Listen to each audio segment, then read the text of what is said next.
plus de prise en compte de la parole des citoyens.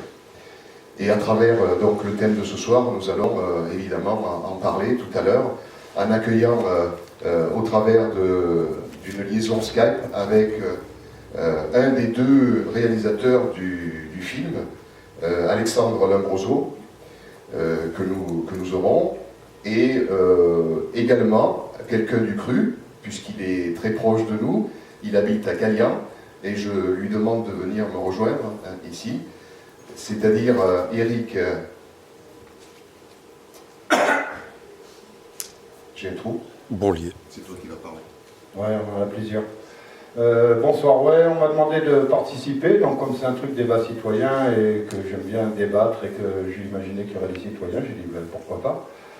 Je suis impliqué dans le nouveau journal du Pays de Fayence, vous en avez quelques exemplaires derrière, c'est un journal qui a 10 ans, qui est trimestriel, qui est gratuit, sans publicité, sans subvention, et on essaye de ne pas écrire dedans, donc c'est un outil qui est mis à la disposition des habitants du canton de Fayence, et ça marche bien. On a 400 adhérents et ça fonctionne. Je suis aussi occasionnellement, je viens en soutien à ce qui se passe à la frontière à Vintimille avec les collectifs qui, une fois par mois, vont servir un repas. On est aussi en lien avec Château Double et ce qui s'y passe. Et puis, en dehors de ça, impliqué aussi dans l'histoire Je veux du soleil. Et ce film est assez intéressant parce que quand on l'a vu avec la cassette qu'on nous avait envoyée avec ma compagne, on a beaucoup discuté de ça et j'ai eu l'opportunité hier d'en discuter une demi-heure avec le jeune Alexandre Lombroso. Et c'est bien, c'est intéressant, c'est du boulot de jeune, c'est pas parfait, c'est pour ça que c'est bien. Et vous allez vous régaler. Voilà, tout à l'heure on en discutera tranquille. Attends Eric, donc ton nom c'est Bourlier. Ouais. Alors tu vas pas t'en sortir comme ça, parce que moi j'ai envie de dire que je trouve que tu as un physique de rugbyman. Ouais, j'ai joué pilier gauche, mais c'était il y a longtemps. Voilà, donc tu as de beaux restes. Voilà.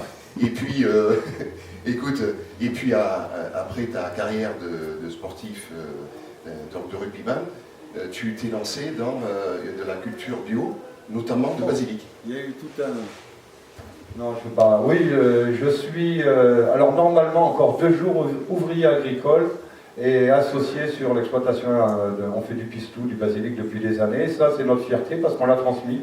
On l'a transmis à 2 jeunes qui ont bossé avec nous, à 2 jeunes qui ont eu un bébé dans le basilic et qui reprennent le pistou, ils reprennent l'aventure. Donc c'est bien, nous, on va vivre autre chose, notamment ce qui se rapproche de ce que vous faites parce qu'on va mettre du matos de Projo dans le camion et on va aller, on a des dates dans le Gard, Lozère, Haute-Loire jusqu'à Colmar en Alsace, notamment avec le film de Ruffin. Voilà, en semi-clandestin, mais ça se renvoie de mai et il m'a donné l'autorisation de lui voiler son film, donc je l'ai. Très bien, merci. Donc 2 mots. N'hésitez pas si vous avez... Donc 2 mots sur des clics de conscience que nous allons voir pour planter le décor. Le 4 juin 2015, Jonathan Mathias et Alexandre Lombroso, en plus je crois qu'ils sont cousins dans la vie, étaient très motivés pour la préservation et la réappropriation de la biodiversité cultivée et de l'autonomie des agriculteurs. Et ils lancent une pétition, #YesWeGrain, qui recueille 70 000 signatures. Alors, fort de ces 70 000 signatures, ça leur a permis de réaliser un véritable lobbying auprès des députés et des parlementaires du Sénat et de la Chambre des députés. Parallèlement, une consultation géante est organisée sur la plateforme Parlement et Citoyens. Il en ressort à partir de cette consultation 2 amendements qui vont nourrir les débats au niveau de la loi de la biodiversité. Et nous allons en parler tout à l'heure avec lui sur les 2 amendements qui ont été définis sur la plateforme. Un seul, il nous dira pourquoi, un seul a été conservé et figure actuellement dans la loi biodiversité. Donc, c'est donc un exemple d'une pétition en ligne qui a abouti à la fabrication d'une loi. Et pourquoi pas, demain, imaginer que la Constitution, puisqu'il nous dira aussi que la Constitution actuellement ne le permet pas, tout à fait, eh bien, il y ait une modification qui permette que les citoyens puissent participer à l'écriture des lois. Voilà, je n'en dis pas plus, je déflore plus rien du tout. Je vous souhaite une bonne projection et à tout à l'heure pour le débat. décalage de cette période lointaine. Enfin, c'était il y a 3 ans, 3-4 ans. Enfin voilà, moi c'est. Je ne sais pas s'il y a quelqu'un qui veut le micro pour réagir tout de suite au film. Hein. Allez, d'accord.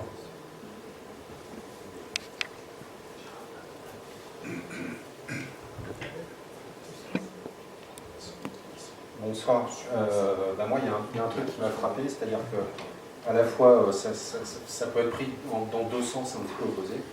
C'est-à-dire à la fois, il y a une leçon de démocratie, c'est-à-dire des gens qui s'emparent d'une volonté autour d'une pétition, de changer la loi, et puis finalement, ils y arrivent. Alors ça, c'est une belle expérience, une belle aventure. Et puis en même temps, je suis absolument frappé par tous les bâtons qui sont mis dans les roues. Finalement, la moitié des propositions qui sont retoquées, et un paradoxe absolument hallucinant, c'est-à-dire que c'est les citoyens qui doivent aller trouver un de leurs représentants pour se faire entendre, alors qu'en toute logique, on pourrait penser que les représentants s'emparent spontanément de la voix des citoyens, ce qu'ils n'ont pas fait, aucun ne l'a fait, y compris ce sénateur très sympathique qui va défendre leur projet de loi. Bon, il est bien content de les accueillir, mais enfin, il ne va pas les chercher, et puis c'est un peu à eux de faire le boulot. Voilà, donc j'ai trouvé ça assez dingue comme démonstration de non-démocratie de la part de parce que la structure n'est pas là. Oui, alors après, la structure de notre société ne permet pas ça. Ils montrent dans le film qu'on peut casser ça, mais c'est pas, comme vous venez de le dire, un chemin détourné et avec des difficultés innombrables qui montrent bien que ce chemin n'est pas là.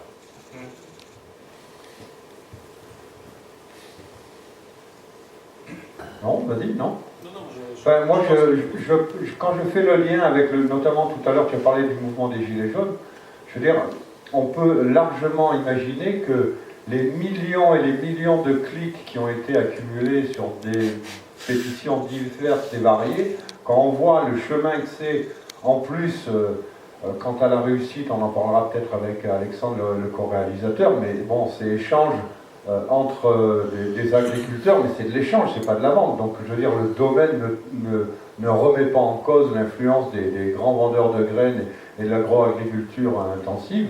Donc, on se rend bien compte que tout ce chemin, avec tout ce qu'ils ont réussi à faire, le résultat est quand même très, très minime en termes Et on voit bien que, notamment la pétition d'attaque, de Stop TAFTA, plus de 3,5 millions de signatures, qui est passée complètement à la trappe. Donc il y a quand même un énorme décalage. Oui. Ça marche. Alors, vous m'entendez? Entends-tu, Alexandre? Oui, bonjour. Bon. Salut. Bonsoir. On s'excuse pour le retard, parce qu'on a démarré un petit peu en retard. On a été peut-être un peu trop bavard au début. Donc, on est un petit peu en retard pour t'appeler là. Hein. Bonsoir à toutes et à tous. Voilà. C'est assez intimidant d'être... Voilà, eh bien, écoute, on a déjà, pendant que j'établissais la liaison, le débat a déjà légèrement démarré. Donc tu vas le prendre en cours. Avec plaisir. On a envie, je vais poser une première question et puis ça permettra de lancer le débat par la suite. On était en train de dire que quel marathon! Oui, Quel effectivement. marathon! Félicitations à tous les deux pour votre persistance et vraiment, vous avez fait un boulot, vous avez dû prendre des vacances ensuite pour pouvoir récupérer parce que... Oui, je vais vous en parler. Voilà, comment ça... Juste une chose, c'est que le son est un tout petit peu désagréable pour moi. Oui. Alors, je vais le régler. Ah voilà, là ça va mieux. Ouais, j'étais un peu près du micro. Ah voilà. Voilà, super. Voilà, ça devrait aller là. Hein. Oui, merci beaucoup. Voilà. Bon, ben voilà, est-ce que tu peux nous donner quelques détails supplémentaires sur sur Bien sûr. ce qu'a été votre ressenti pendant tous ces mois, 9 mois, hein, c'est comme une grossesse. Exactement, c'est ce qu'on dit souvent. Un bébé qu'on a fait. Alors, on a lancé le 4 juin 2015 la pétition. Et 9 mois après, on a eu, comme vous l'avez vu dans le film, l'acceptation d'un seul amendement à l'Assemblée nationale, finalement. Donc, cet amendement, c'est l'échange entre agriculteurs des semences paysannes. L'autre, il était beaucoup trop radical. Ça aurait pu, en fait, faire tomber complètement l'industrie semencière. On était au courant et, en fait, on a été assez étonnés, déjà, qu'il soit accepté au Sénat. J'ai l'impression que c'était justement le lobbying marche un peu comme ça. Alors, moi, je commence le débat en écoutant quelques éléments. Vous m'entendez bien? Assez bien, assez bien, assez bien. Ça va, il y a un léger décalage, mais... D'accord. Alors, il y a plusieurs choses qui sont intéressantes. Déjà, nous, on était impressionnés par le nombre d'amendements que les parlementaires doivent voter dans une loi. Donc le projet de loi biodiversité, il y avait 900 amendements. Et en fait, on s'est rendu compte que les parlementaires, c'est impossible, ils ont une saturation cognitive, c'est impossible d'être expert sur tous les sujets. Dans cette loi, de loi de biodiversité, il y avait les fonds marins, il y avait pour compenser la pollution, il y avait les semences, voilà, différents sujets. Et en fait, on a compris l'intérêt des lobbies. En fait. L'intérêt, non pas qu'on soit d'accord avec chaque lobby, mais on comprend que le parlementaire doit aller chercher une expertise et des argumentaires à l'extérieur parce qu'en fait, il n'est pas capable de prendre tous les sujets. Ça a été vraiment une révélation pour nous. Prendre le rôle qu'il dans la démocratie. Parce que souvent, on l'entend dans certaines projections qu'on a fait, pourquoi on ne supprime pas les lobbies? Voilà, la raison essentielle, c'est que les parlementaires ne sont pas capables de comprendre tous les sujets. Donc, il faut essayer de jouer le rôle du lobby, mais en de mettre en avant l'intérêt par les semences paysannes. C'est pas clair. Savoir que Londres, j'ai différents endroits le font, en fait, depuis toujours, depuis Bloom Association, donc ONG qui lutte contre la pêche en eau profonde, est chargé en fait aussi de faire ce. Donc en fait, il n'y a pas de finalement, les lobbies, ça peut être différentes. Il y a des lobbies, on va dire, associatifs et des lobbies d'intérêt industriel. Donc voilà, maintenant on peut parler des lobbies. Après, une autre chose, c'est que vous avez bien vu que la réussite de notre aventure, elle tient au fait qu'on s'est associé avec un parlementaire, le sénateur Joël Labbé, qui a été en fait le moteur institutionnel pour qu'on puisse s'insérer. C'est lui qui nous a dit qu'il y a de la biodiversité et qu'on peut s'insérer dans le débat, et qui après porte notre amendement. Parce que aujourd'hui, en tant que citoyen... Excuse-moi, je t'interromps un moment, Alexandre, parce que je ne sais pas si c'est notre liaison Internet ou la tienne qui pose problème, mais il y a des interruptions dans tes phrases, ce qui fait qu'on est obligé de les reconstituer à partir de morceaux. Tu as une liaison par Wi-Fi, toi? J'ai une liaison, mais j'ai une très très bonne liaison. Ah. C'est le micro qui est peut-être trop loin. Vous m'entendez? Peut-être c'est mon micro. Ouais, comme ça c'est mieux. Si tu parles peut-être plus près du micro, faisons un essai, peut-être que ça va améliorer les choses. Avec l'autre main sur la tête. Comment tu dis? Une bêtise. Ah. Vas-y, donc poursuis en étant plus près du micro, on va te dire si c'est mieux. D'accord. Alors, ce que je disais, c'est que la réussite de cette aventure tient au fait que nous avons participé activement avec le sénateur Joël Labbé. Ça va mieux là quand je parle? Oui. Peut-être parle peut-être un peu plus lentement, moins rapidement. Hein. D'accord. Excusez-moi. Je reprends. Mais ça allait. Donc oui, et nous, ce qui nous a beaucoup étonnés avec Jonathan, quand nous sommes allés le voir, il nous a dit « j'ai besoin de vous ». Et là, on est très étonnés en fait qu'il ait besoin de vous, puisqu'on avait lancé cette pétition. Et en fait, lui, effectivement, est un sénateur minoritaire dans ses positions politiques au sein du Sénat, mais il avait besoin d'un relais au sein des citoyens pour démontrer que sa position avait en fait du poids au sein des citoyens. Je pense que le point du film, c'est de se rendre compte de ça, c'est que les parlementaires ne peuvent pas faire avancer les choses sans soutien des citoyens, et nous, en tant que citoyens, pour l'instant, dans la Ve République, nous avons absolument besoin des relais des parlementaires pour faire passer des lois, car ils ont le privilège de déposer des amendements. Voilà un petit peu mon introduction. Oui, eh bien, ça rejoint tout à fait ce qui était en train de se dire dans la salle, c'est que nos institutions ne sont pas actuellement prêtes à permettre une véritable participation citoyenne pour la fabrication de la loi.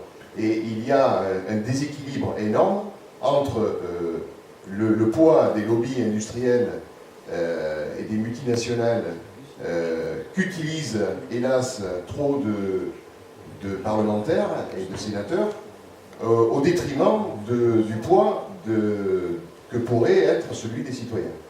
Et on ne voit pas comment, malgré tout votre travail, comment les choses pourraient s'améliorer sans une modification fondamentale de la Constitution. Nous aussi, c'est ce dont on s'est rendu compte. D'ailleurs, peut-être que j'aimerais passer la parole peut-être à des personnes pour intervenir et m'expliquer leurs sentiments. C'est vrai que quand on sort de ce film, il y a certaines personnes qui se sentent très pessimistes parce que ça montre l'inertie institutionnelle, la rigidité. Et en même temps, on voit avec beaucoup de chance et un timing extraordinaire que certaines choses sont possibles. Est-ce que vous m'avez bien entendu ? Oui, on a bien entendu, oui. Mais bien ton micro près de ta bouche. D'accord. Merci. Est-ce que vous avez des questions à poser Oui, il y a un monsieur là. Alors, une question. Tu as le micro ? Oui. Vas-y, Jean-Paul. Je ne sais pas, vous m'entendez ? Je vous entends très bien. Très bien. En fait, d'abord, merci pour le boulot que vous avez fait, parce que c'est pas évident, comme on le voit, et ça atteint très vite les limites de ce qu'on appelle la Constitution de la Ve République. C'est un bel exemple qui doit nous amener à cette réflexion de passer à la Sixième République.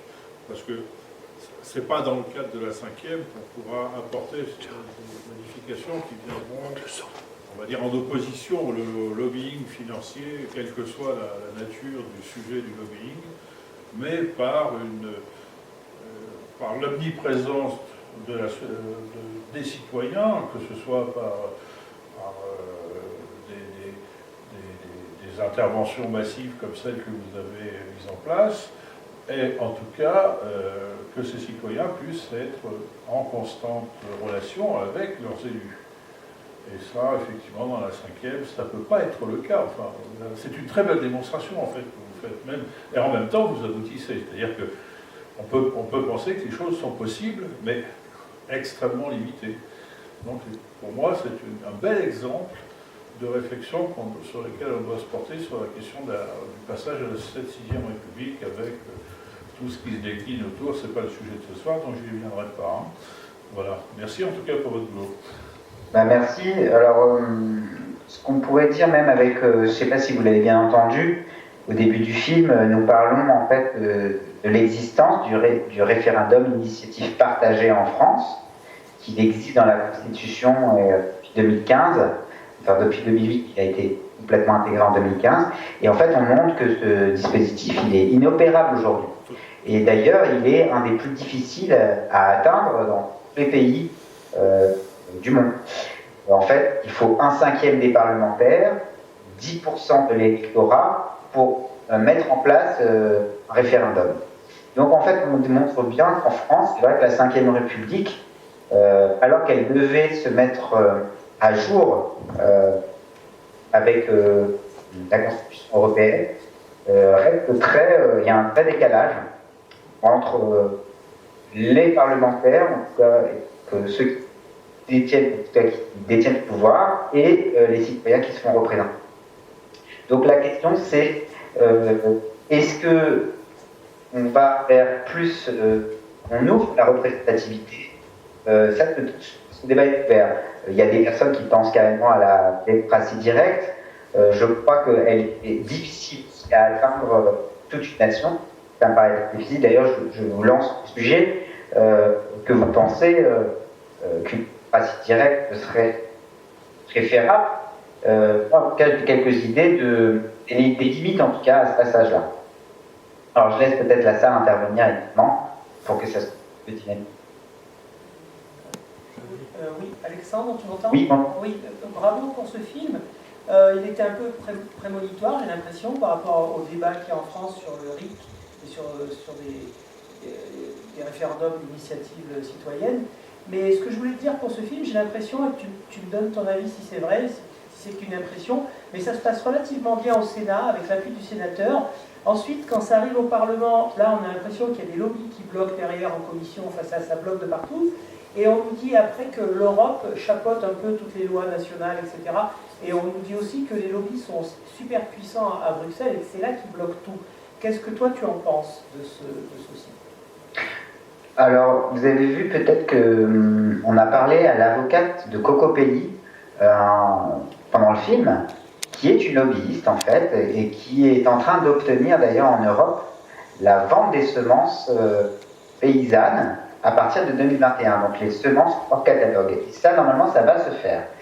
Et lorsqu'on lui parlait, elle nous expliquait quelque chose de très simple. Elle me disait quelle est une analyse coût-bénéfice, c'est-à-dire quel est le temps que je dois passer à m'efforcer à convaincre et quel est le gain que je peux avoir. C'est vrai que si aujourd'hui les lobbies ont immigré énormément à Bruxelles, c'est que je pense qu'ils ont un gain largement supérieur à s'investir et ils ont un coût moindre. Et c'est juste cette question-là. La dernière loi, je passe du coq à l'âne, excusez-moi, mais il y a la loi Egalim en 2018 qui est passée. On a essayé de faire repasser la vente de semences paysannes et elle a été censurée au Conseil constitutionnel, alors qu'elle avait été adoptée d'abord à l'Assemblée nationale, puis au Sénat, et elle a été censurée au Conseil constitutionnel. Et on peut se poser la question sans être vraiment paranoïaque, comment ça se fait qu'une loi qui est votée par les parlementaires soit finalement supprimée au Conseil constitutionnel. Et là, on est en droit de se poser la question si les lobbies n'ont pas réussi à effectivement s'insérer dans les plus hautes autorités de la République.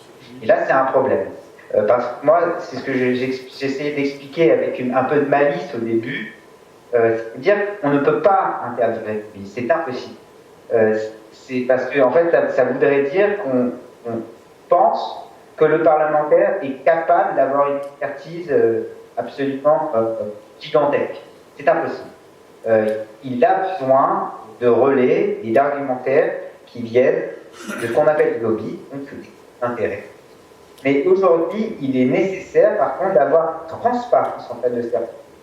Et là, il y a plein d'idées qui peuvent foisonner, qu'on peut mettre à la table pour permettre à ce que les rapports entre parlementaires et lobby soient plus transparents. Ouais, salut Alexandre, c'est Eric, là on est... Ah, excuse-moi, un peu trop fort? Non, c'est bon. J'étais un peu trop près du micro? Oui, en fait, j'entendais pas. Ok, d'accord. Salut, on a échangé hier, c'est Eric, là. Moi, j'aurais voulu savoir... Un tout petit peu moins fort dans le micro, pardon. Hein. Excuse-moi, c'est le côté grande gueule. Voilà. Donc le film, vous l'avez tourné il y a 4 ans, 5 ans 2015-2016. Yes We Grain, où ça en est? Comment vous avez vécu ça? Bon, on voit un moment d'euphorie dans le film, mais bon, j'imagine que vous êtes retombé les pieds sur terre. Ça en est où, Yes We Grain?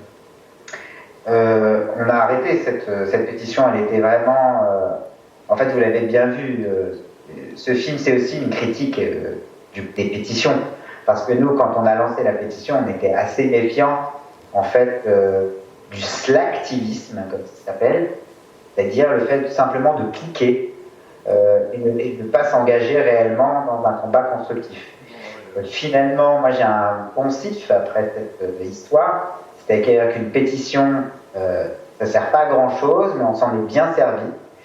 Et en fait, c'est ça que ce film doit démontrer. Nous avons recyclé et réarticulé cette pétition, qui était assez vague au début, en amendement.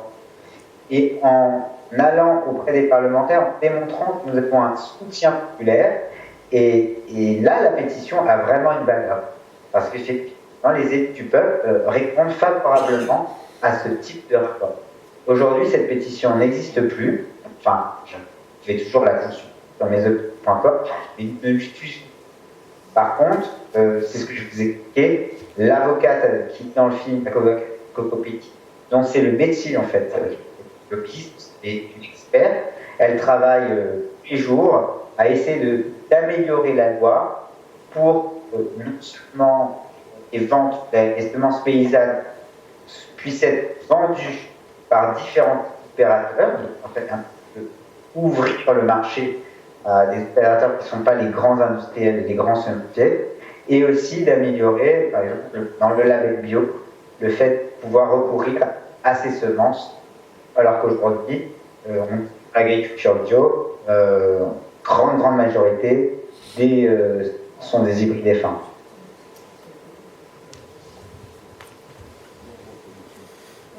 Bonjour, je voulais juste rebondir sur ce que tu viens de dire.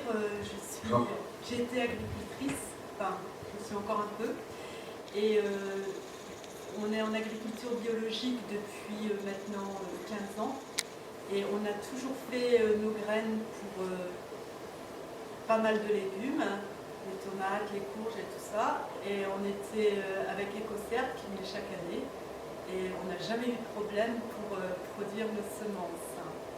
C'est pour ça, je ne suis pas trop d'accord avec ce que tu viens de dire, parce que nous, on était régulièrement contrôlés chaque année, on produisait nos semences, mais bien sûr, on ne les vendait pas. On ne vendait pas les semences ou les plants qu'on faisait. Mais on avait nos légumes issus de nos graines et on vendait nos légumes et on n'avait pas de problème avec les concepts.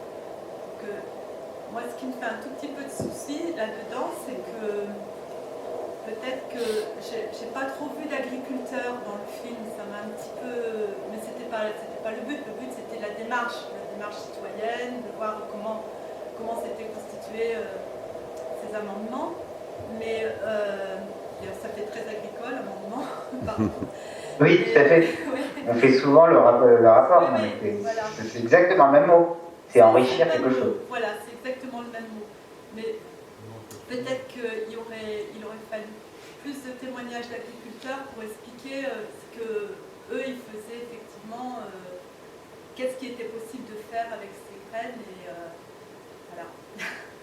Alors, peut-être que je me suis mal exprimé, mais souvent, en fait, cette même question m'est posée par des citoyens qui sont très inquiets, en fait, de la situation. J'explique vraiment de manière très rigoureuse à chaque fois qu'on a tout à fait le droit de produire ses propres semences.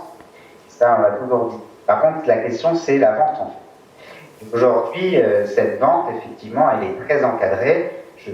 Peut-être que vous avez vu ce petit dessin animé qui l'explique du film. Mais c'est que pour vendre ces semences, il faut qu'elles appartiennent au catalogue. Et ce catalogue a des critères d'inscription qui sont très industriels et difficiles à remplir pour les graines rustiques. Et donc, effectivement, pour une agricultrice comme vous, qui est responsable et qui passe du temps, parce que je pense que cette activité de reproduction de semences prend du temps sur votre activité maraîchère, si je ne sais pas. Effectivement, tout le monde n'est pas capable de ça. Donc en fait, peut-être que je me suis mal exprimé, mais nous n'avons jamais fait en fait, on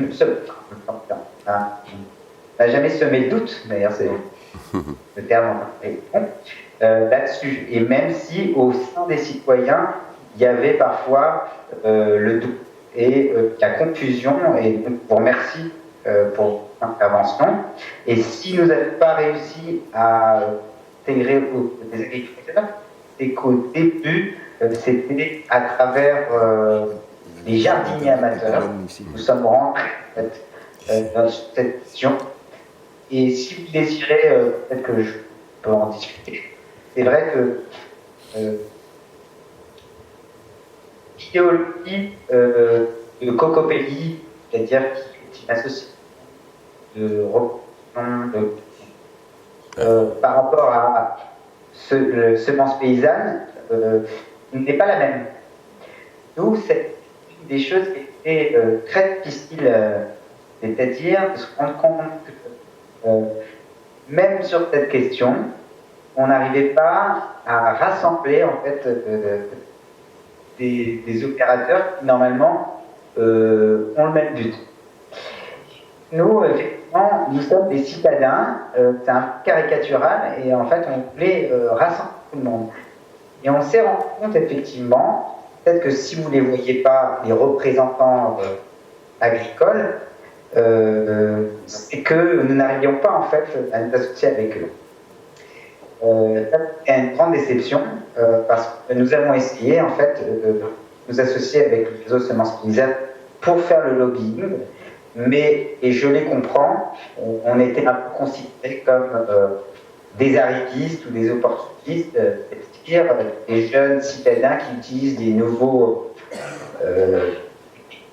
réseaux sociaux et qui ne sont pas très légitimes en fait pour s'immiscer. Je comprends tout à fait cet argument, mais moi ça m'a beaucoup attristé de rendre compte que même sur des questions si importantes, il y a quand même une guerre de chapelle.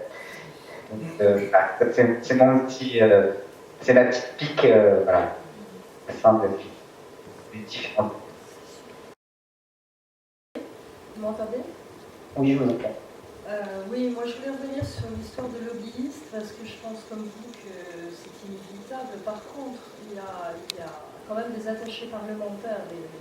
Chaque parlementaire a bénéficié d'attachés parlementaires et c'est leur boulot justement de faire le travail préalable pour faire des dossiers de façon à leur donner une opinion et de pouvoir trancher. Les lobbies arrivent après et il me semble que là c'est pas très réglementé puisqu'on a vu par exemple Nicolas Hulot est parti en dénonçant la présence d'un lobbyiste y compris dans les bureaux du ministre et avec le président.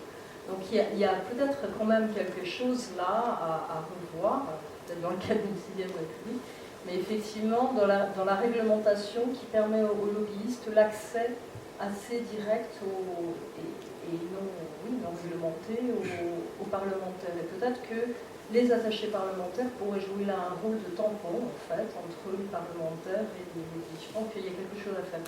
Et effectivement, on pourrait peut-être imaginer l'organisation au niveau des citoyens de lobbies qui représenteraient des groupes de citoyens. Alors peut-être on arriverait justement à réunir des agriculteurs et des jardiniers du coup.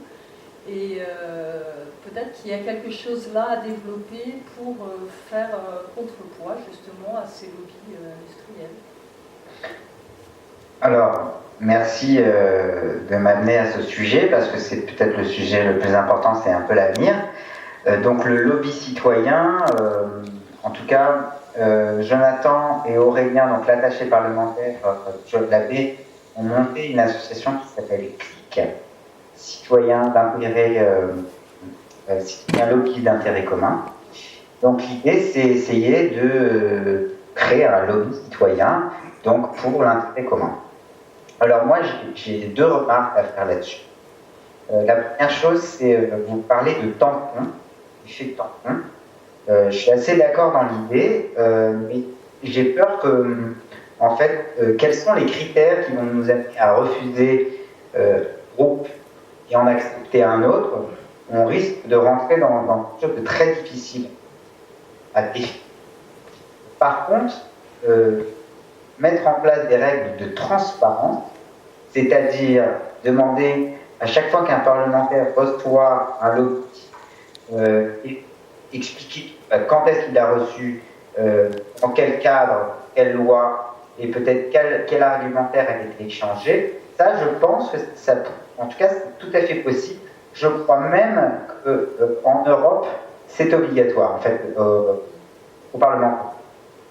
En France, ça reste très opaque.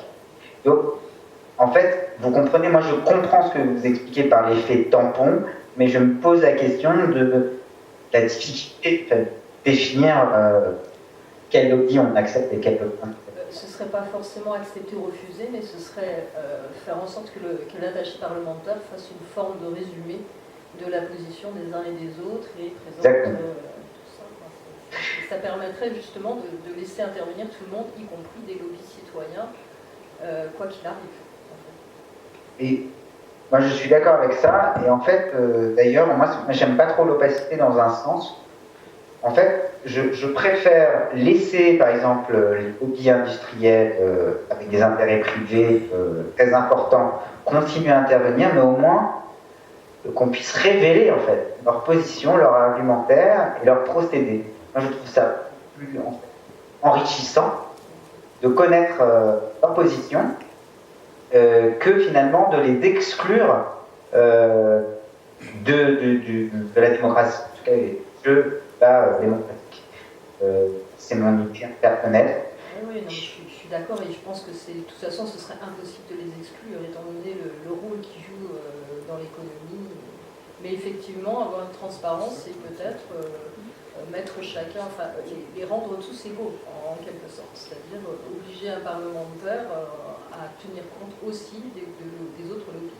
Alors qu'actuellement c'est ce qui se passe, c'est-à-dire que je crois qu'au niveau européen, il y a un certain nombre de parlementaires qui reçoivent les lobbies les plus importants et qui négligent totalement les autres, qui refusent de les voir. Et c'est un petit peu ça aussi, à mon avis. Vous avez, sans doute que vous avez raison là-dessus. Et peut-être que pour finir notre débat sur cette question, c'est la question de l'intérêt commun. Alors, moi, j'ai trouvé ça très difficile, en fait, d'être légitime et de définir qu'est-ce que l'intérêt commun. Et en fait, moi, j'ai découvert, en fait, on en avait parlé avec Eric, c'est vrai que ce film est plein de candeur.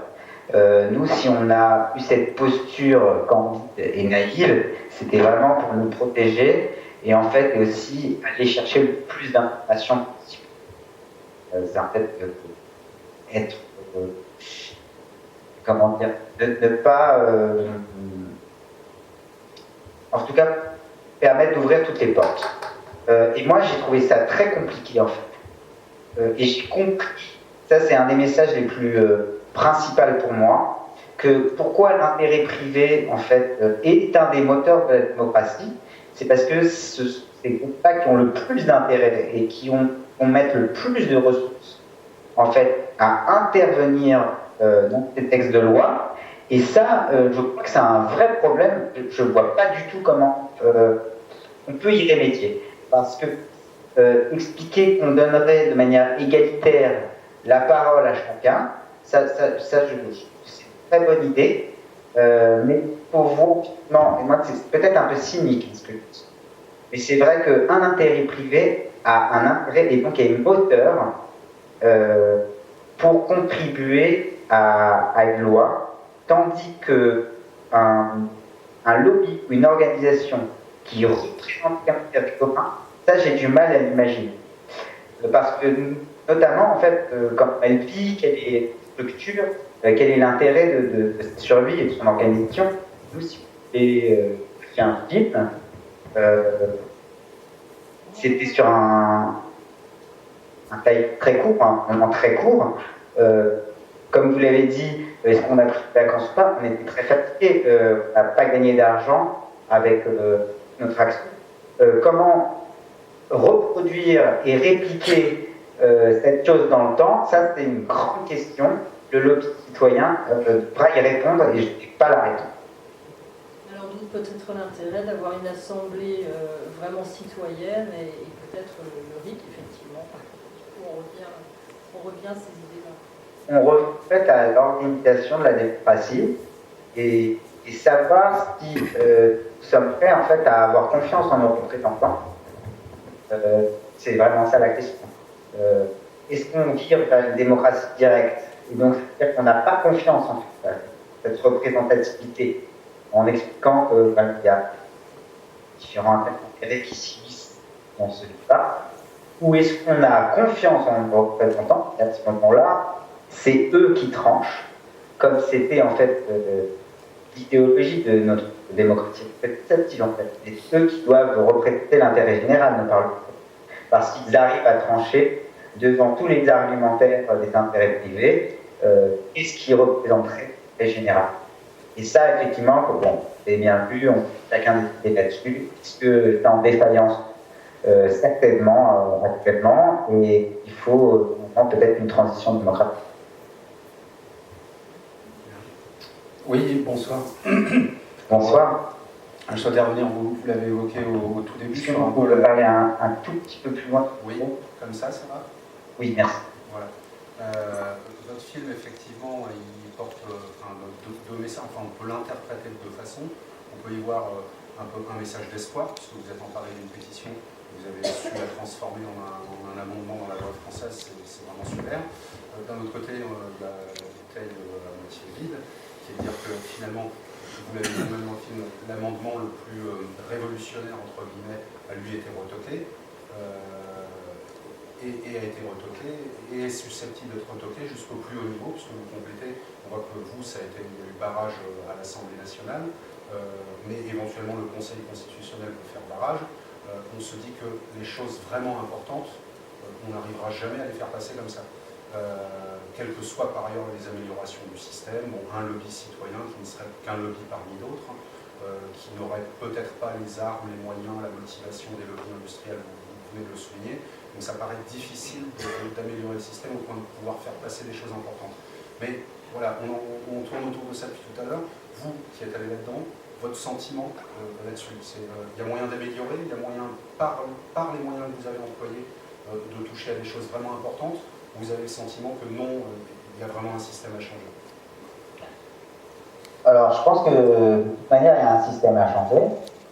Par contre, nous, ce qu'on a proposé, qui est au milieu du film, peut-être que vous avez vu que le nouveau premier secrétaire du Parti Socialiste fort est dans notre film, et qu'à l'époque où on l'a interviewé, il expliquait qu'il voulait mettre en avant le droit d'amendement citoyen.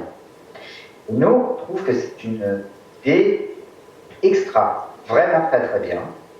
C'est-à-dire, aujourd'hui, seuls les parlementaires ont le privilège d'écrire un amendement proposé. Et l'idée, ça serait que les citoyens puissent le faire. Aller à le dispositif, on ne connaît pas. Imaginons un membre politique dépose sur la nationale un amendement et récolte 10 000 signatures. Et bien, cet amendement sera débattu comme un amendement parlementaire classique. Donc, c'est une superbe idée. Alors, très étrange, c'est qu'Olivier Faure, maintenant qu'il est premier secrétaire du Parti Socialiste, j'ai l'impression que cette idée lui est portée. Par contre, nous, on a essayé, parce qu'on trouvait que cette idée, c'était une sorte de République 5 bis. On n'avait pas l'ambition d'aller en 6e République avec notre programme, mais en tout cas, juste d'amener une petite pierre et d'expliquer quel changement on peut faire à la marge pour permettre aux citoyens de s'insérer dans le débat législatif. Voilà, aujourd'hui, c'est la meilleure idée qu'on a identifiée. Cela dit, ensemble, j'ai bien pu expliquer difficultés et rigidité qui est l'autorité comme le Conseil constitutionnel qui peut bloquer facilement les contributions. Donc là-dessus... Excuse-moi Alexandre, est-ce que tu peux reprendre là, parce qu'on a eu une liaison assez... Assuré. D'accord. À partir de quel moment? Oh, il y a quelques phrases derrière. Juste quelques phrases sur ce que vous avez trouvé d'intéressant. D'accord. Alors, le droit d'amendement citoyen, nous, c'est ce qu'on a considéré comme l'avancée marginale la plus innovante. Ce serait une République 5-10. Il faudrait changer la Constitution pour le mettre en place. Ça permettrait aux citoyens de s'insérer dans le débat parlementaire, et d'ailleurs, ça permettrait aux lobbies de ne plus passer par le parlementaire. Donc, on pourrait imaginer un système de transparence, dire les lobbies ne passent plus par le parlementaire, déposent directement leur contribution sur le site de l'Assemblée nationale et au moins c'est transparent. Et nous, c'est une des idées qu'on a trouvée intéressante. Et comme je l'expliquais, c'est Olivier Faure, le premier secrétaire du Parti socialiste d'aujourd'hui, qui l'avait suggéré. Malheureusement, aujourd'hui, ça n'est plus le cas un débat. Cela dit, on l'a expliqué, ça n'empêche pas toutes les rigidités. Et je ne sais pas si monsieur qui a pris la parole vous êtes sensible aux urgences écologiques ou aux urgences sociales. En tout cas, dans ce contexte-là, un besoin d'un grand changement institutionnel et démocratique. Cet outil vous parle, c'est-à-dire l'impact citoyen, ne change pas énormément les choses. Après, une dernière chose, c'est que le RIC, personnellement, je trouve que c'est simplement un outil. C'est-à-dire que ça va, de la même manière que l'impact citoyen donnait plus de possibilités aux citoyens.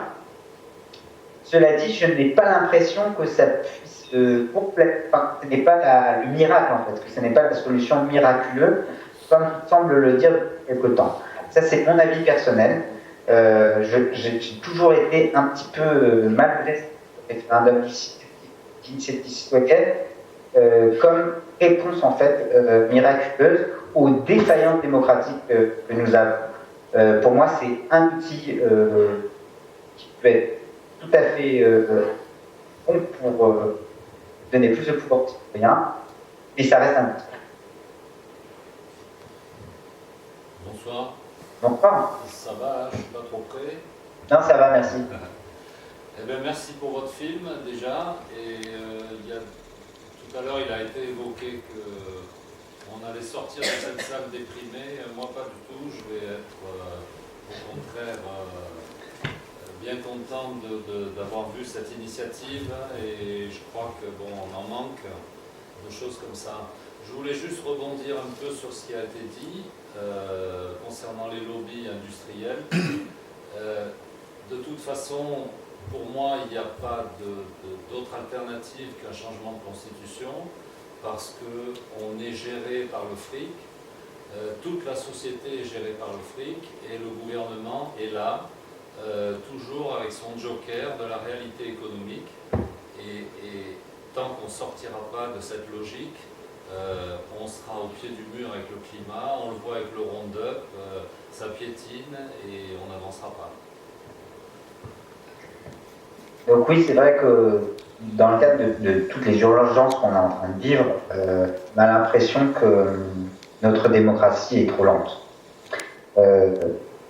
Après, moi, ça m'embête un peu, en fait, je dois l'admettre, ce que vous dites, mais ça m'embête un peu parce que j'entends aujourd'hui dans certains discours d'activistes, anarchistes, ou on peut les appeler comme on veut, mais surtout écologistes en fait, qui commencent à dire que la démocratie n'est pas faite en fait pour répondre aux urgences auxquelles on va faire face. Et moi, ça, je trouve que c'est une tension qui est très dommageable en fait, parce que est-ce qu'on entrerait alors dans une dictature écologiste, par exemple, pour les questions du changement climatique? Est-ce qu'on accepterait finalement quelque chose qui est beaucoup plus autoritaire, mais qui permet de faire passer de grandes réformes pour éviter le changement climatique? Je vous avoue que je suis très mal à l'aise avec ces questions. Je trouve que c'est une tension qu'on va... D'ailleurs, j'ai l'impression qu'on va la vivre, en fait.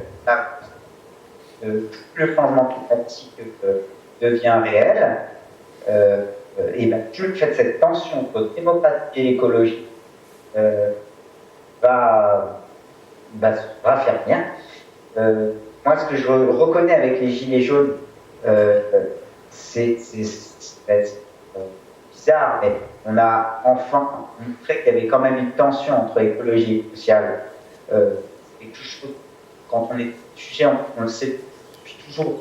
Et moi, je trouve ça très bien que cette crise des Gilets jaunes ait permis de mettre en avant cette tension, pour plus qu'on la néglige et qu'on la mette vraiment dans notre réflexion.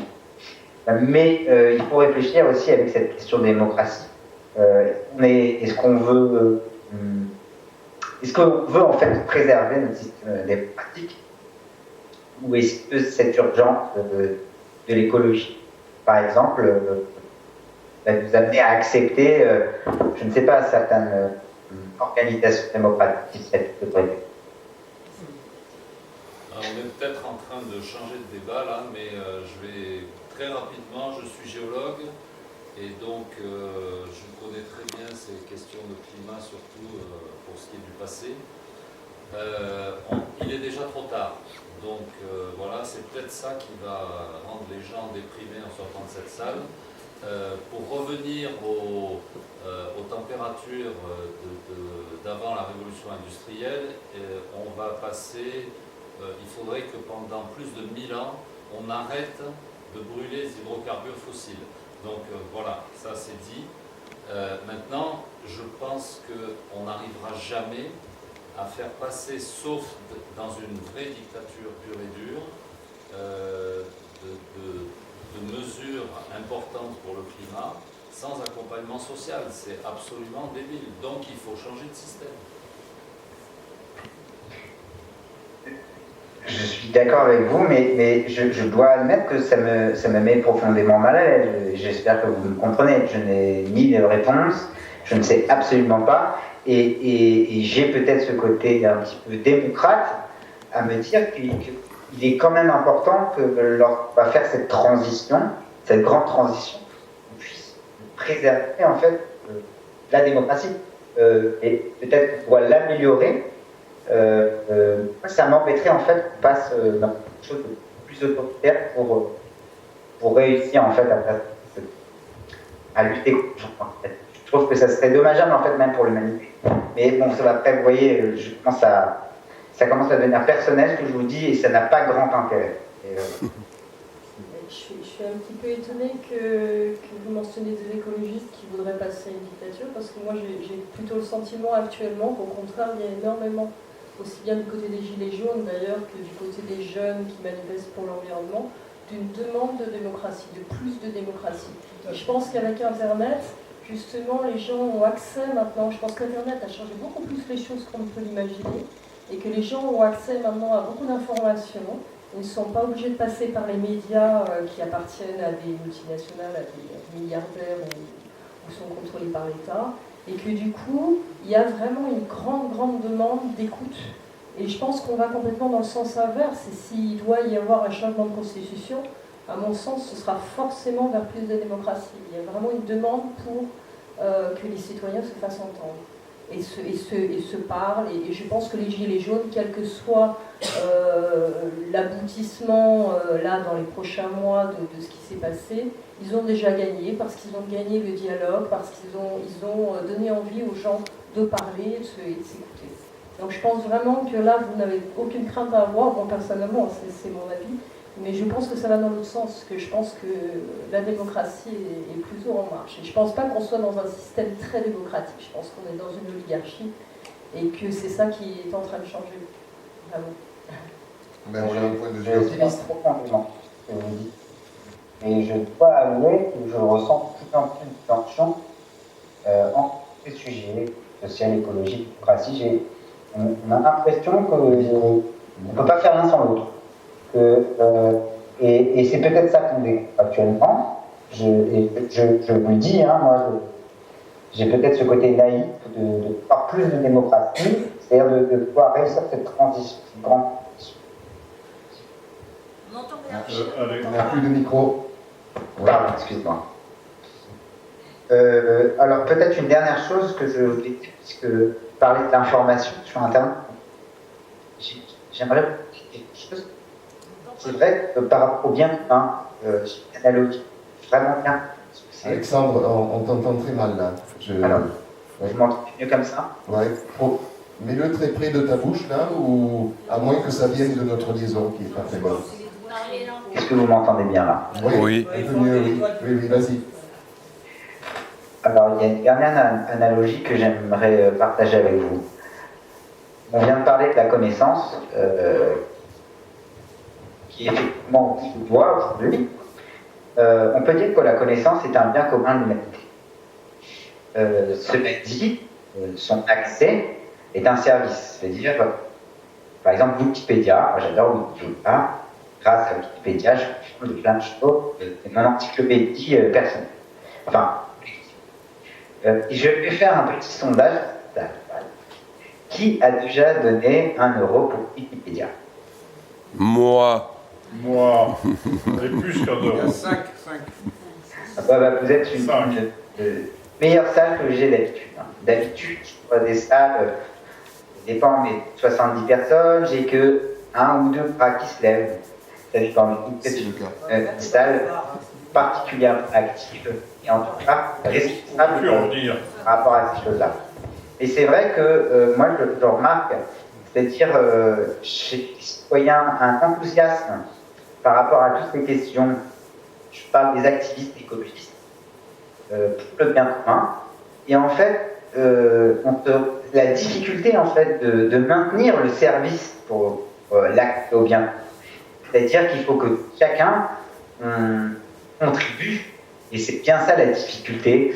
Et je pense que voilà, c'était la petite analogie parce que la dernière personne, la dame qui parlait de la démocratie, parlait de la connaissance. Et justement, il faut quand même que contribuer à préserver en fait du bien commun, parce que sinon, il n'y arrive pas. Je peux dire quelque chose? Bien sûr. Oui, tu abordes la chose sous la couverture de la connaissance, mais il y a aussi l'expérience. Et ce qui est en train de se passer au niveau ce que moi j'appelle qui devient le mouvement citoyen des Gilets jaunes, c'est qu'effectivement, au niveau de ces groupes de personnes, on ne va pas épiloguer sur tous les signifiants de Gilets jaunes, rond-point, etc., parce que ça on le connaît tous, mais il y a des personnes qui se révèlent et qui sont en état de recherche de différentes choses, au fond, y compris tout ce qu'on débat ce soir, en fait, c'est sur les ronds-points. Alors, c'est pas dit de la même manière, mais c'est abordé, en tout cas, de plus en plus souvent, et de plus en plus souvent et de manière intelligente, c'est-à-dire hors du discours universitaire et à partir de l'expérience de terrain, si je puis dire. Moi, je viens d'un rond-point qui est toujours existant aujourd'hui, qui est dans le 47. Donc le 47, c'est Lot-et-Garonne, région agricole. Il y a 70% des personnes qui sont sur le rond-point qui sont des gens qui viennent de l'agriculture, qui sont dans l'agriculture. Et pour la plupart, d'ailleurs, en très grande difficulté au demeurant. Mais cette faculté d'avoir trouvé cette parole à travers ce mouvement citoyen des Gilets jaunes, ça permet aussi d'amener une expérience qu'ils ont. Et la question, c'est de les écouter. Et ce n'est pas toujours facile d'écouter cela. Il y a une chose qui a été dite par le monsieur, là, qui est géologue. Personnellement, moi je me mets en jeu personnellement ici, pour tout un tas de raisons, parce que je connais un peu les gens, mais par rapport à ce qu'on est en train de dire ce soir, il y a un chiffre qui me hante. C'est celui des 26 personnes qui détiennent la moitié de la richesse mondiale. Je ne sais pas si tu as entendu ça, c'est une étude qui a été faite par un cabinet américain, je pense. Et là, il y a une anomalie fondamentale. Et le vrai dysfonctionnement climatique, il est directement en lien avec cette anomalie, on va dire, de ce que j'appelle, moi, la finance vorace. C'est-à-dire que tout est fait pour en prendre le maximum partout, dans la mer, sur la terre, dans les airs, ou partout où il s'agit de faire du profit et d'apporter de la plus-value, du toujours plus, ça décline, ça produit cette déclinaison au sens de déclin de la planète sur laquelle on est. Et le mouvement des Gilets jaunes, ça pose question, pourquoi dure-t-il depuis 4 mois? Pourquoi y a-t-il ce mot d'ordre ne lâchant rien? Qu'est-ce qui se passe là? Ça ne s'est jamais passé dans l'histoire sociale, en tout cas du pays qu'on occupe, qui s'appelle la France. Et ça dure et ça perdure, et c'est pas près de lâcher. C'est pas parce qu'on les voit moins, qu'il y a moins de dynamique.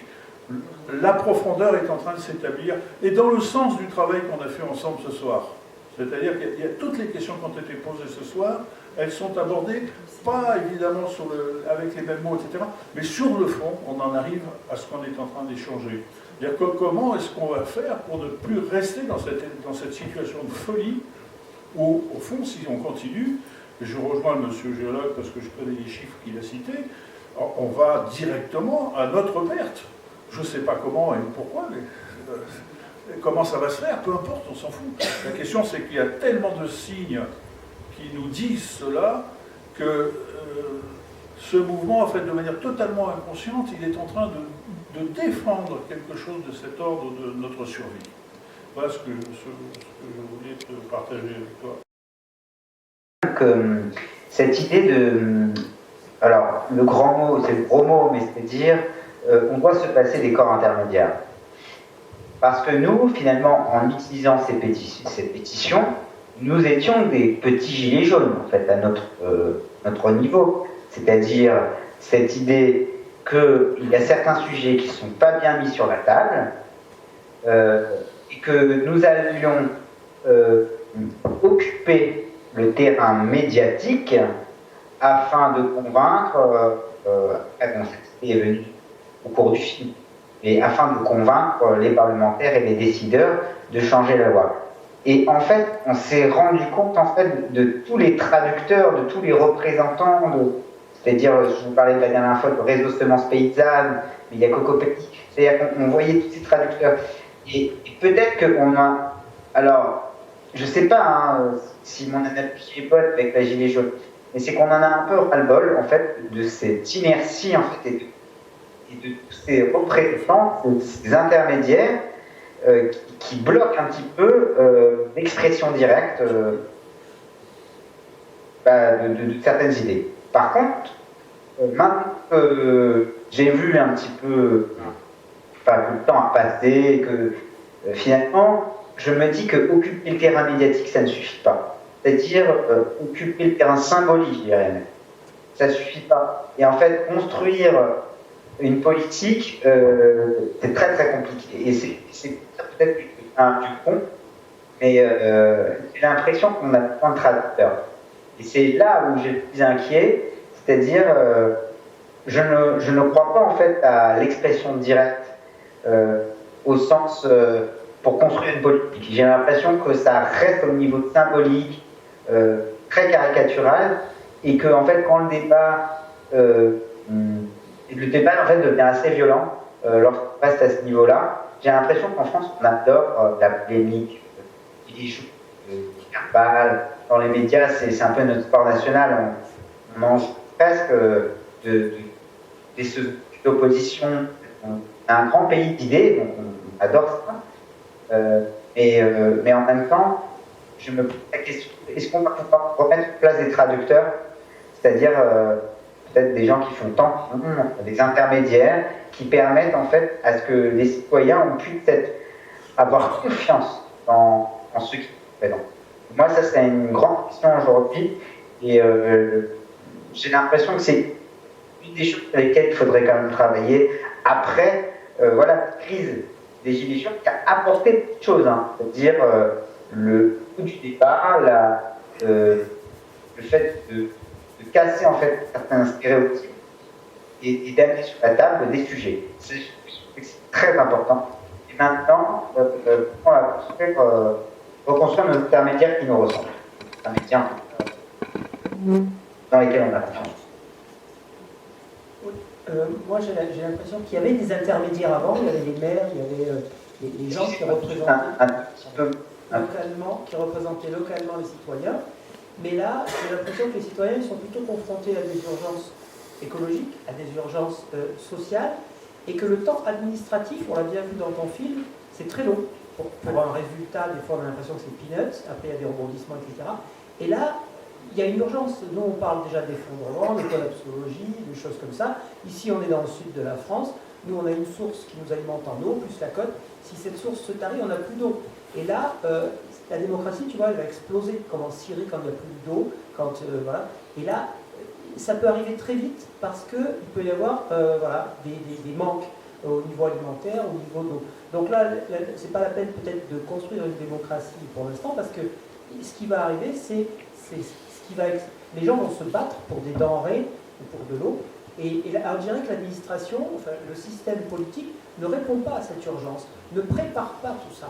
Et on a l'impression qu'on va dans le vide, on est en roue libre, et on a l'impression que c'est toujours les gens que tu as dû croiser, là, les Monsanto, les lobbies de la chasse, etc., qui, eux, arrivent à mettre leurs petits intérêts perso pour faire du business.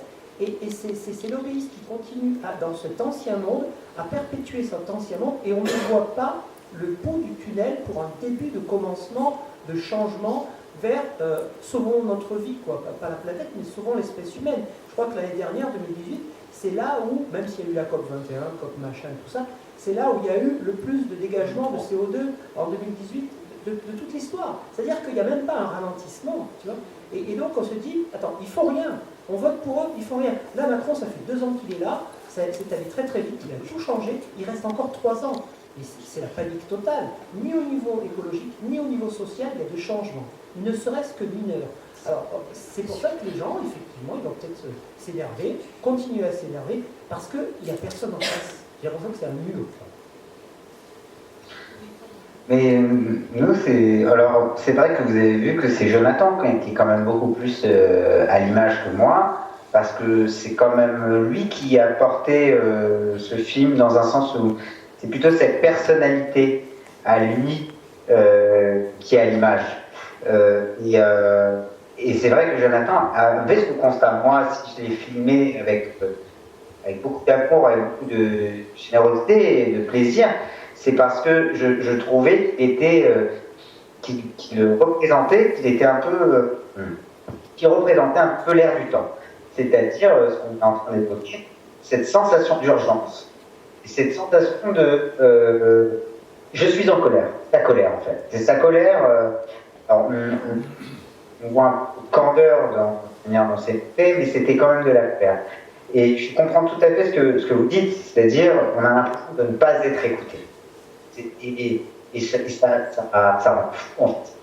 Ça met en colère. Et alors aujourd'hui, les pétitions, ce type d'outils qu'on a, sont très puissants, nous permettent de nous faire entendre. En fait, ça ne suffit pas. C'est un contact du fait.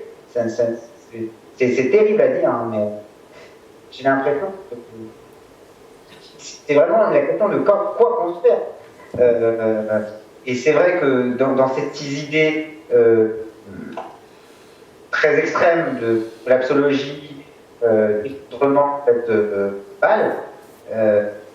on a l'impression qu'on ne peut rien construire. On a l'impression qu'on peut voir justement se préparer à survivre. Et moi j'ai l'impression qu'on perd un peu en fait. On se prépare à survivre et pas justement. Si on perd cette liberté, on perd un peu. Tu peux reprendre tes 2 dernières phrases, s'il te plaît. Excuse-nous. Je parlais du décalage qui existe quand on se prépare à l'effondrement. Et vous comprenez? Non, on n'arrive pas là à comprendre ce que tu dis. Genre, je fais ma dernière phrase. Oui, on va laisser passer peut-être un peu le creux le mauvais flux de la vague. On doit avoir un problème de débit au niveau de la salle là. Parce que si tu nous dis que tu as une très bonne liaison en ce qui te concerne. Ouais. Gérard, pendant ce temps-là, peut-être qu'Isabelle peut intervenir, comme ça permet à Alexandre d'entendre, et puis peut-être le son va se rétablir. Oui. D'accord. Tu as entendu? Non, moi je voulais revenir sur le problème des pétitions, parce qu'effectivement, j'hésite toujours à les signer. Alors, c'est un peu au hasard. Donc, si je comprends bien, elles ne sont efficaces que pour aider les parlementaires à soutenir leur point de vue. En fait, j'ai un avis un peu compliqué là-dessus. C'est-à-dire que En fait, est-ce que vous pouvez me dire pourquoi vous hésitez à les signer? Je pourrais peut-être répondre. Ben justement, parce que je suis pas toujours sûre que ce soit efficace. Oui. Donc je me dis pourquoi signer quand c'est pas efficace. Ensuite, c'est vrai que une fois que vous en avez signé, vous en recevez 10 ou 20 derrière. Et ça, c'est pénible. Et voilà. Et puis j'avais aussi l'impression que c'était un moyen, c'est peut-être faux comme idée, mais de récolter des adresses qui ne sont peut-être pas utilisées à bon escient. Alors vous avez à peu près raison sur tout, et d'ailleurs le titre de notre film explique bien, c'est-à-dire c'est vos clics, c'est votre conscience. Et en fait on est responsable en fait, de créer un écosystème de pétition ou d'activisme médiatique qui est très puissant, hein, qui sont compétents. On se tient compte même avec les jeunes. C'est quand même incroyable ce qui se passe, c'est pour organiser des choses. Je suis impressionné.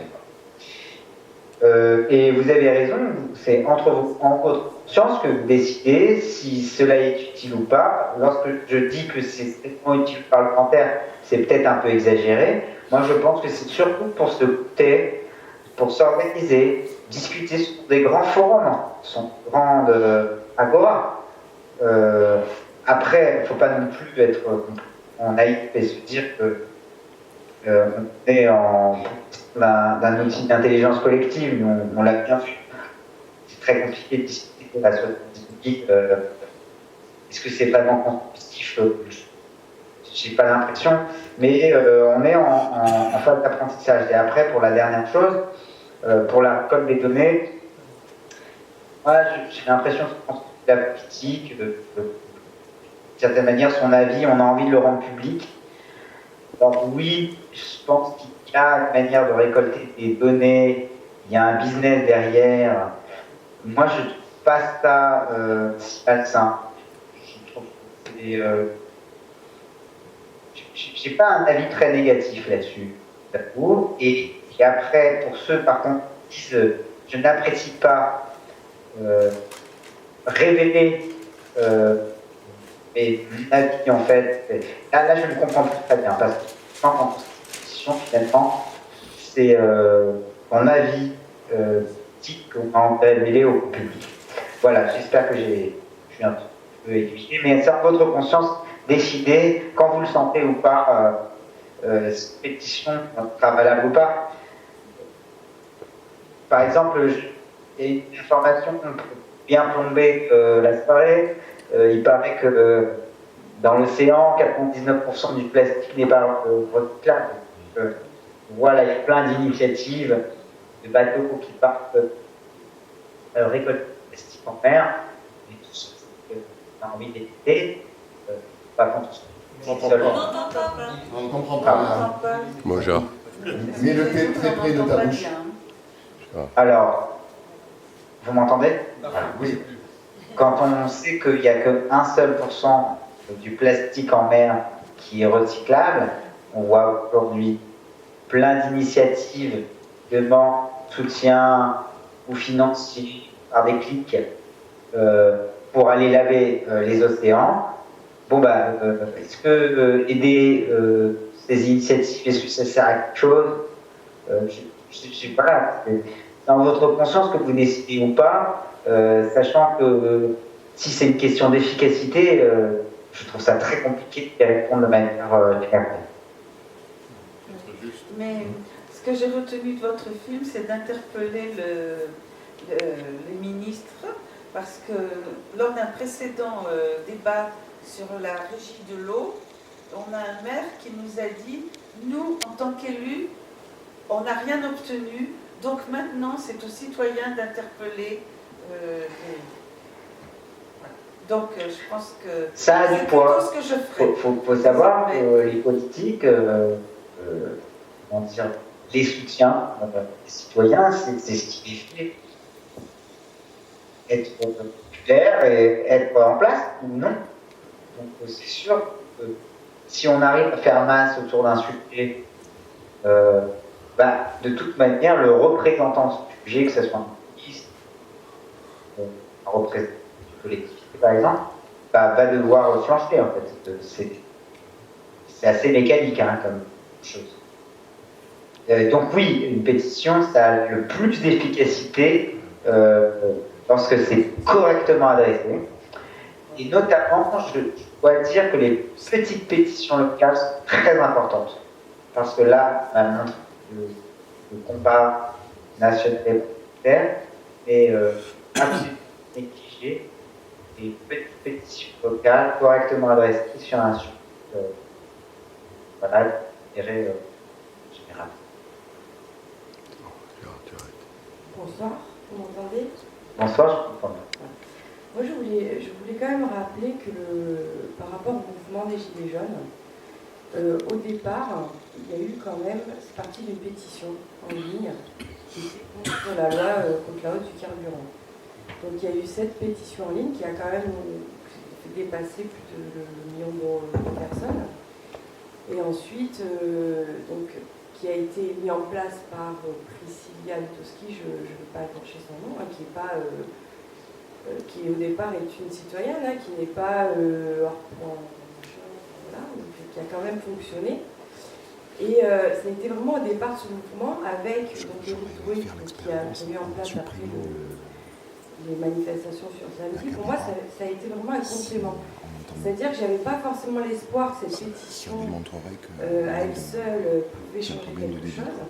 Et j'ai trouvé que ça a quand même réuni les gens. Et c'était vraiment complémentaire avec le mouvement d'action qu'il y a eu après sur les ronds-points. Et après, bon, au départ, c'est sur le carburant, mais on a bien vu comment ça a évolué depuis 4 mois. Donc, moi, ça a été vraiment ma première pétition en ligne qui, pour moi, personnellement, en tout cas, j'y ai trouvé de l'intérêt.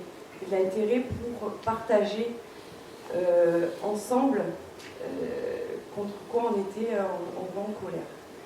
Donc, voilà, j'étais juste pour mettre un petit point sur aussi ce genre de pétitions qui ne sont pas forcément mis en place des fois par des assos. Et je trouvais que c'était un bel exemple.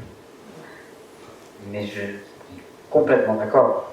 C'est-à-dire que c'est peut-être un peu au ras des pâquerettes de dire que c'est un outil qui nous permet de nous rassembler, mais c'est super en fait. C'est une opportunité extraordinaire. Surtout qu'en fait, même on peut se poser la question par l'internet, en fait, de la technologie. C'est incroyable de pouvoir finalement rassembler des personnes qui sont éparpillées sur le territoire, fait de les mettre autour d'une plateforme ou d'un outil pour qu'on puisse se retrouver. Et c'est ça que la pétition, quand même, en ligne, permet aujourd'hui. Vous imaginez à l'époque, quand il fallait faire signer par ligne, finalement, on restait dans un périmètre donné. Et vous avez raison, la pétition en ligne permet en fait le débat sur un périmètre qui était envisageable.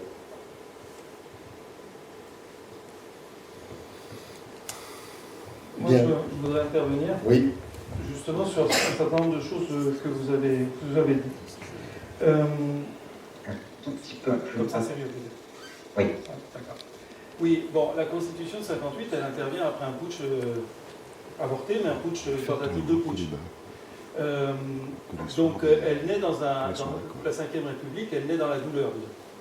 Et c'est pas tout à fait innocent si elle confère à un seul homme, donc le monarque républicain, on va dire, en l'espèce de Gaulle, mais depuis ses suivants, le privilège de décider finalement presque comme une sorte de situation d'état d'urgence. Depuis 2-3 générations se sont écoulées, et quoi qu'on en dise, en crachant beaucoup volontiers sur l'éducation nationale, le niveau a augmenté, le niveau de connaissance des citoyens a augmenté, leur capacité d'innovation et l'expression de leur intelligence aussi. Et effectivement, ce système dit de 58, il est totalement ringardisé au regard des capacités d'intervention, d'auto-information des citoyens. Ensuite, vous avez dit que vous avez joué votre petit gilet jaune en faisant vos interventions. Oui, mais moi j'aurais plutôt envie de dire que vous avez joué votre rôle de syndicaliste.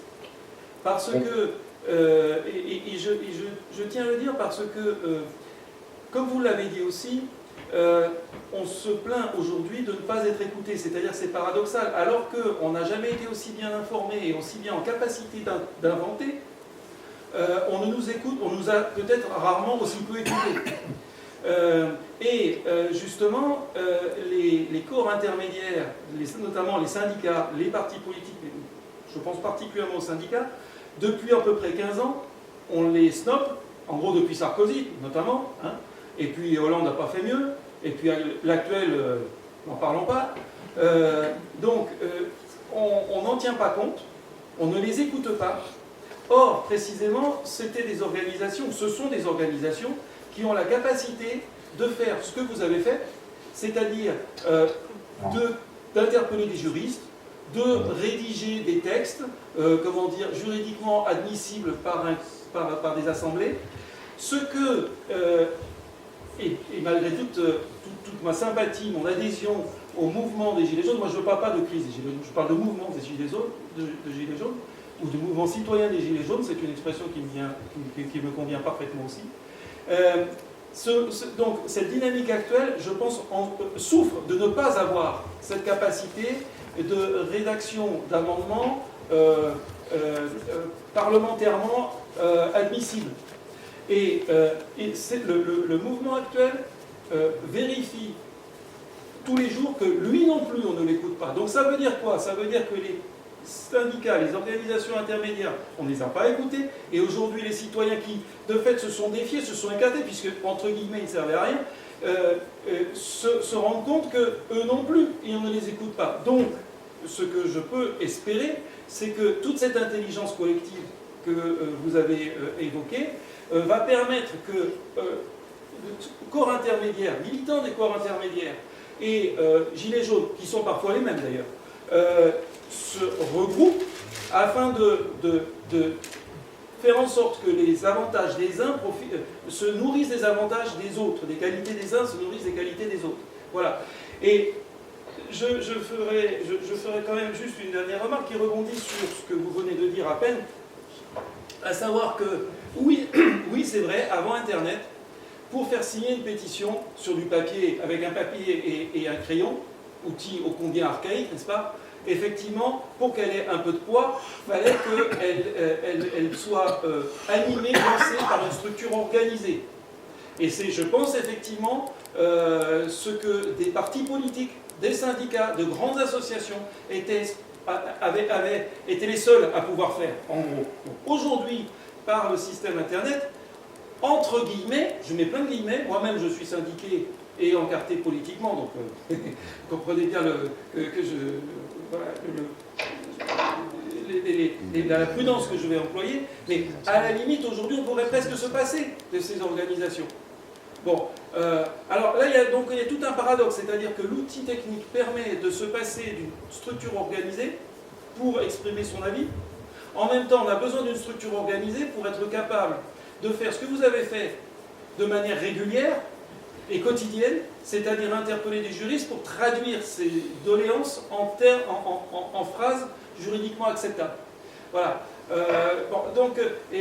C'est un petit peu tous ces paradoxes que nous vivons en ce moment, que votre film montre, et je le trouve super. Moi, je ne sors pas de la salle complètement abattu, loin de là. Et je trouve que notre riche échange de ce soir, justement, révèle un petit peu toutes ces contradictions qui sont celles de notre époque. Et je veux croire qu'il en sortira quelque chose de positif. Parce que je suis fondamentalement... À prendre le pouvoir, sans doute aidé par d'amis des médias de l'oligarchie certainement, mais en tout cas pas organisé territorialement. Et moi, ça, je crois que c'est le défaut d'imaginer que nos nouveaux outils, très puissants certes, nous permettent d'être légitimes. C'est ça la question. Si je viens mettre les pieds dans le plat, est-ce que lorsqu'on a une pétition d'1 million de signatures, est-ce qu'on est légitime? Aujourd'hui, je n'en suis même pas sûr en fait. Je me dis que certes c'est puissant, certes face aux politiques on fait le poids, mais est-ce qu'on est légitime? Il faut que se poser la question. J'en suis plus sûr. Et ce que vous expliquez, c'est vraiment faire partie d'un parti politique ou être syndiqué, il y a une sorte une accroche territoriale, enfin matérielle en fait, des échanges. Peut-être que c'est vieux jeu aujourd'hui, mais je pense qu'on va y revenir en fait. C'est-à-dire que là, alors c'est le mouvement des Gilets jaunes, c'est vrai que moi je l'ai appelé crise, mais moi là, c'est pas si négatif que ça. C'est un moment où on exprime de manière très intense plein de contradictions. On a un moment où on a utilisé ces pétitions, ces outils de manière assez intense, et peut-être que maintenant on va revenir avec quelque chose d'un petit peu plus territorialisé, en se posant vraiment les questions: quelles sont les légitimités, les périmètres, pour pouvoir en fait, retrouver peut-être quelque chose qui fonctionne en fait, et qui est organisé et qui est légitime et qui représente correctement en fait la vie de tout le monde. Et je viendrai juste par finir par, moi c'est souvent ce que je dis, certains spectateurs parlent de la démocratie directe. Et Jonathan d'ailleurs, on a eu plein de discussions, lui est à fond en démocratie directe, moi je suis peut-être un peu plus élitiste, où moi je dis à chaque fois, on avait ce débat un petit peu entre nous créatif, mais je disais qu'il y a plusieurs limites en fait à cette démocratie directe, et on n'a peut-être pas tous envie de faire de la politique 24 heures sur 24.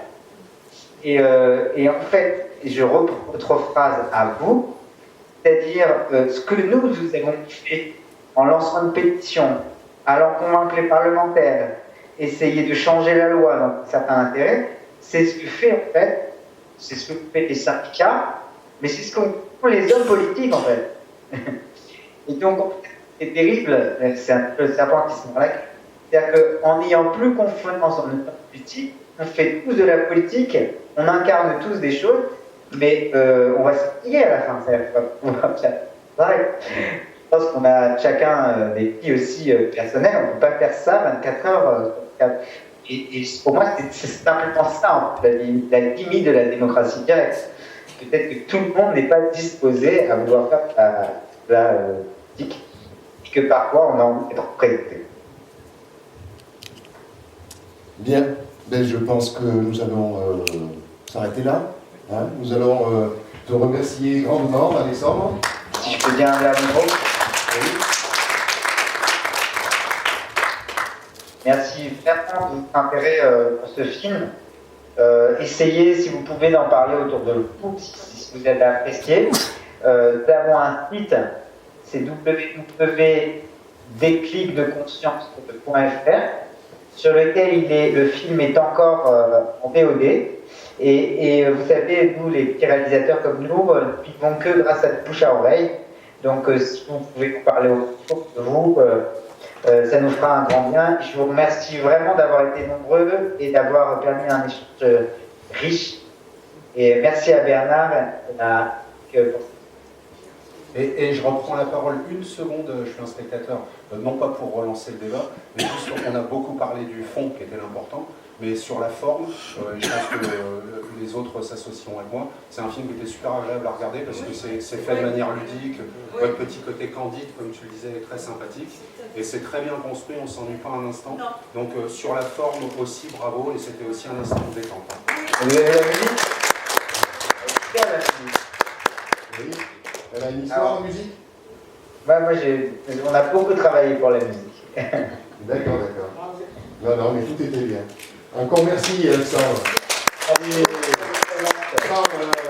oublier Jonathan, bien entendu. Hein, bien sûr, je lui dirai, il habite à Brive. Je lui dirai, je lui ferai part en fait de cette soirée. Et merci infiniment pour votre intérêt. Et j'ai passé un très bon moment. Merci. Au revoir. Bonne soirée. Au revoir. À bientôt. Au revoir.